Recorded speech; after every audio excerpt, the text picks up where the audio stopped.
নমস্কার সকলকে। আমি তিতলি আজকে আবার চলে এসেছি নতুন একটি রেসিপি নিয়ে। আমি এখানে 500 গ্রাম মতো চিকেন নিয়েছি। আমি 4 চামচ মতো কর্নফ্লোর, 2 চামচ মতো টক দই, 1 চামচ আদা বাটা, 1 চামচ লঙ্কা বাটা, 1 চামচ জিরে বাটা, কিছুটা লেবুর রস, লঙ্কার গুঁড়ো, গোলমরিচের গুঁড়ো, লবণ, হলুদ, সয়া সস আর একটু রেড চিলি সস আর একটু সাদা তেল দিয়ে আমি এটাকে ভালো করে ম্যারিনেট করে কিছুক্ষণ আধা ঘন্টার মতো রেখে দেব। আমি এটিকে ভালোভাবে ম্যারিনেট করে আধা থেকে 1 ঘন্টার জন্য রেস্টে রেখে দিচ্ছি। ততক্ষণ আমি এখানে একটা ব্যাটার বানিয়ে নেব। এর জন্য আমি নিয়েছি 3 চামচ ময়দা, 1 চামচ কর্নফ্লোর, কিছুটা গোলমরিচ গুঁড়ো, লঙ্কার গুঁড়ো, হলুদ গুঁড়ো, নুন আর সামান্য পরিমাণে জলটা অল্প অল্প করে দিয়ে মিশ্রণটা করবেন, যাতে করে একদম পাতলা না হয়ে যায়। অল্প অল্প করে দিয়ে মেশালে ব্যাটারটি ভালোভাবে তৈরি হবে। এবার সসের মিশ্রণটা বানিয়ে নিচ্ছি। এখানে আমি দিয়েছি tomato sauce, soya sauce, chili sauce দিয়ে ভালোভাবে মিশিয়ে নিচ্ছি। আপনারা চাইলে এর মধ্যে একটু লেবুর রসও দিতে পারেন।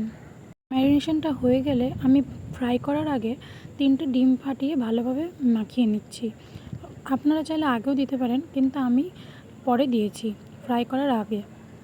কড়াইতে তেলটা গরম হতে দিয়েছি। এবার আমি একে একে থরে থরে কাবাবগুলোকে সাজিয়ে নেব।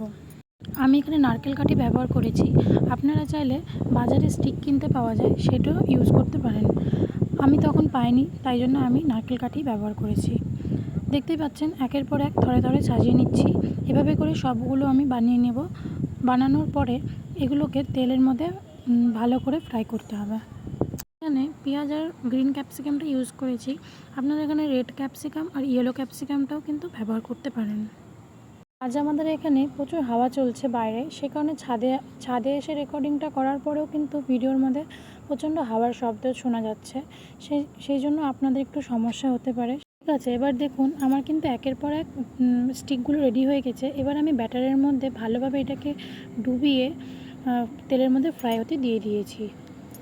আঁচটা কমিয়ে হালকা আঁচে আমাদেরকে এটাকে ফ্রাই করতে হবে, যাতে করে চিকেনগুলো ভালোভাবে সেদ্ধ হয়ে যায়, যাতে কাঁচা ভাব না থাকে ভেতরে। সেজন্য হালকা আঁচে ফ্রাই করছি। দেখতে পাচ্ছেন এখানে লাল লাল ভাব হয়ে এসছে। তখন আমি এগুলোকে নামিয়ে নিলাম। চিকেনগুলো কিন্তু খুব ভালোভাবেই ফ্রাই হয়ে গেছে, সেদ্ধও হয়ে গেছে।